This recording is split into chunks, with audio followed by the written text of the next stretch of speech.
Hello and welcome to Raus IAS. This is the Daily Prelims Practice initiative wherein we discuss important MCQs from the Hindu and Indian Express. The topics for today's discussion are mentioned over your screen. So let's begin our session. The first MCQ for today is based on this particular article which appeared on the page number 4 of The Hindu. The context of this article is that recently a rock painting from the Mesolithic era has been discovered in the Guntur district of Andhra Pradesh. The painting depicts a person tilling a piece of land. So this provides an insight into a semi-settled life pattern where community members cultivated crops. The Stone Age can be divided into 3 periods. These are the Paleolithic or the Old Stone Age, which roughly lasted from 5 lakhs to 10,000 BCE before Common Era. The Mesolithic Age or the Middle Stone Age was the second part of the Stone Age, which roughly lasted from 10,000 to 6,000 BCE. This was a transitional phase between Paleolithic and Neolithic Age, and the people in Mesolithic Age were dependent on hunting, fishing, food gathering, and in the later phases also domesticated animals. And finally, the Neolithic Age was the third part of the Stone Age, which lasted from 6,000 to 1,000 BCE, and this age is characterized by development of settled agriculture. Now, based on this article, we have framed this particular question, and this is important because UPSC has previously asked questions regarding various ancient sites. As in the year 2019, we found this particular question. Now, let's solve our practice question, which states that with reference to the archaeological sites found in the Indian subcontinent, consider the following statements. Statement 1. Mehergarh is the earliest known Mesolithic site where evidence of farming and herding has been found. This is an incorrect statement because Mehergarh is an important example of Neolithic archaeological site which shows the evidence of farming and herding. Mehergarh is located in the Balochistan region of Pakistan. So it's not a Mesolithic site. Statement 2. Koldiva, situated along the Belan River, is one of the few Neolithic sites in Uttar Pradesh. This is a correct statement. Koldiva is a Neolithic site which is situated in Uttar Pradesh along the valley of Belan River. An important fact about the site is that it is the earliest known site providing evidence of rice domestication. The third statement is the cave paintings at Bhimbetka are dated to the Indian Mesolithic period. Now this is also a correct statement. Bhimbetka, which is located in Madhya Pradesh, are famous for their prehistoric cave paintings. And these cave paintings at the earliest are dated to around 10,000 BCE. And this corresponds to the Mesolithic period. So as the question asked how many of the above statements are correct, the correct answer would be option B, only 2. And the correct answer to our UPSC PYQ is option C. The next MCQ for today is based on this particular article which appeared on the page number 7 of The Hindu. So as per this news article, France is going to host a summit for a new global financing pact on June 22 and June 23 this year. Now this is important as UPSC has previously asked questions regarding various international and bilateral agreements which impact India's interests. As in the year 2023, we found this particular question which was regarding the Stability and Growth Pact of the European Union. Now let us solve this practice question which states that with reference to the Summit for New Global Financing Pact, consider the following statements. Statement 1. The summit is aimed at bringing dedicated climate change fund for African and island nations. This is an incorrect statement. So this summit is aimed to address the common challenges of the 21st century and to establish a new contract between Global North and Global South.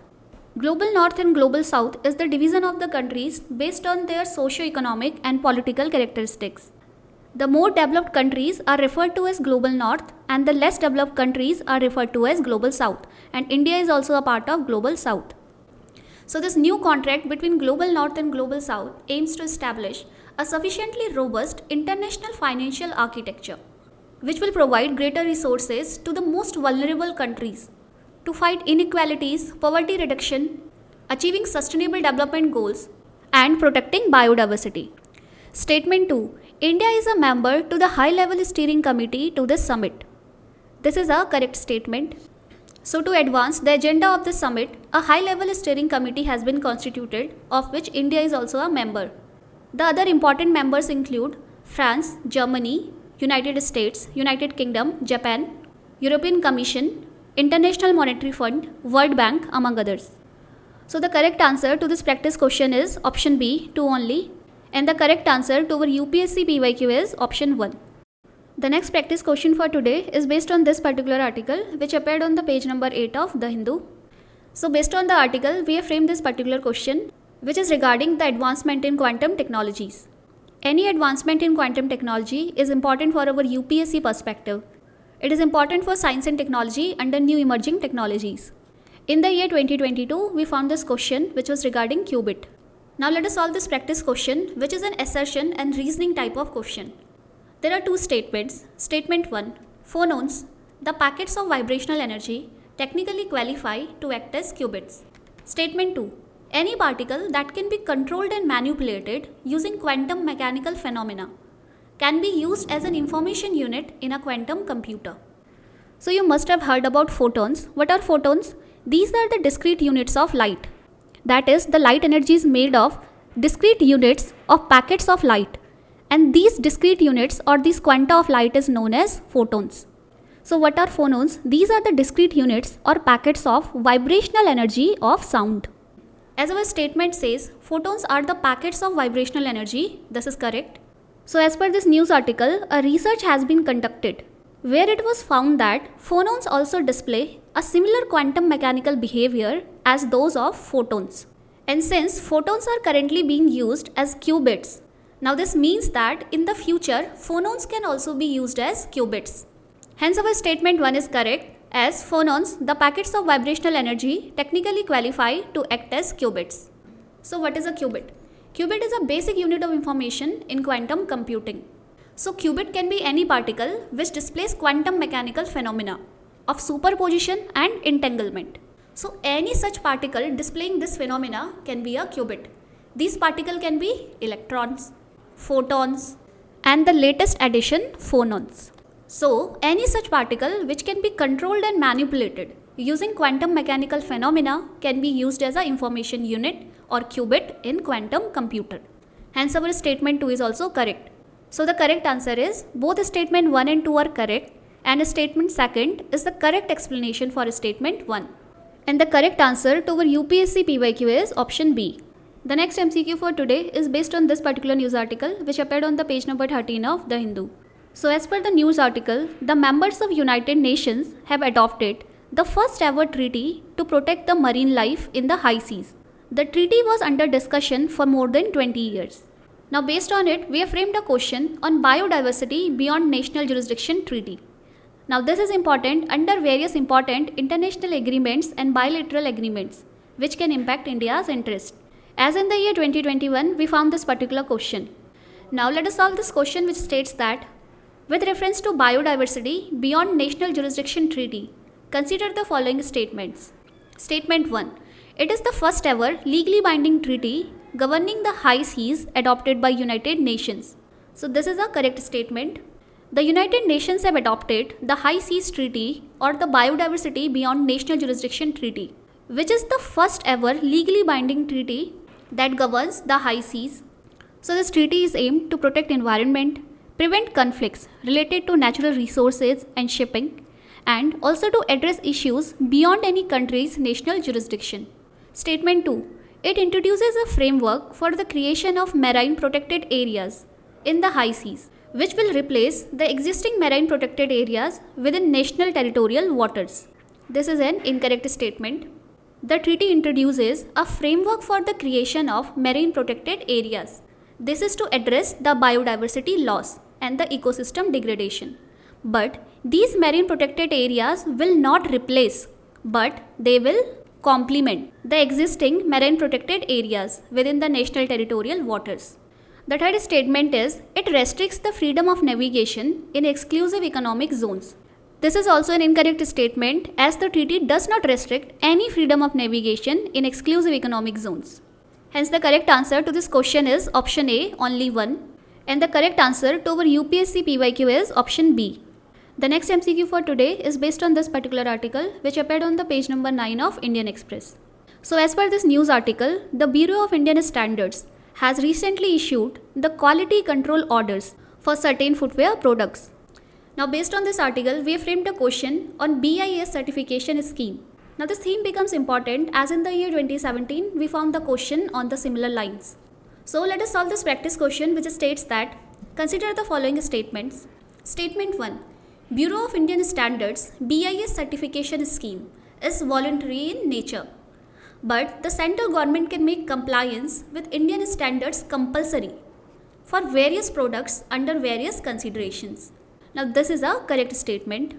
Though the Bureau of Indian Standards Certification Scheme is voluntary in nature, but the central government can make the compliance for certain products compulsory under various considerations. These considerations can be to protect the public interest, for protection of human, animal or plant health, for safety of environment, for prevention of unfair trade practices, and also for national security. Statement 2. The central government, after consulting Bureau of Indian Standards, publishes the quality control orders under the Bureau of Indian Standards Act 2016. Now this is also a correct statement. So under the Bureau of Indian Standards Act 2016, for certain products, the central government can issue a quality control order. Statement 3. Through the issuance of quality control orders, the notified products have to compulsory obtain certification from BIS. Now this is also a correct statement. After the quality control orders have been released, these certain products have to conform to the requirement of relevant Indian standards, and the manufacturers of these products have to compulsory obtain certification from BIS, and these products have to use the BIS or the standard mark. Now as the question asks, how many of the statements given above are incorrect? So the correct answer is option D. And the correct answer to our UPSC PYQ is option A. The final question for today is based on this particular article, which appeared on the page number 15 of Indian Express. This article is about the commencement of the annual Rath Yatra in Puri. Now this is important for UPSC examination under Art and Culture section. In the year 2017, we found this particular question. Now let us solve this question, which states that with reference to the Jagannath Rath Yatra of Puri, consider the following statements. Statement 1. It is an annual yatra from Jagannath temple to Gundicha temple at Puri. Now this is a correct statement. The Rath Yatra of Puri is the oldest and largest Hindu chariot festival, which is celebrated annually in the Hindu calendar month of Asad, which comes in the month between June and July. Statement 2. The returning home yatra of this journey is called Bahuda Yatra. This is also a correct statement. So this Rath Yatra is celebrated in the city of Puri in the state of Odisha. It is dedicated to Lord Jagannath or Lord Vishnu. So during this Rath Yatra, three deities, Lord Jagannath and his brother Balbhadra and sister Subhadra, are pulled in three massive chariots to the Gundicha temple from the Jagannath temple. And in the Gundicha temple, they reside for 1 week and after then return back to the Jagannath temple. And there this returning home yatra is known as Bahuda Yatra. Statement 3. Ganga rulers of Odisha are well known to patronize this yatra. This is an incorrect statement. The Gajapati rulers of Odisha are known to patronize Jagannath Puri Rath Yatra. So the correct answer to this question is option B, only 2. And the correct answer to our UPSC PYQ is option A. Now this brings an end to today's session. Stay connected for more updates. Thank you.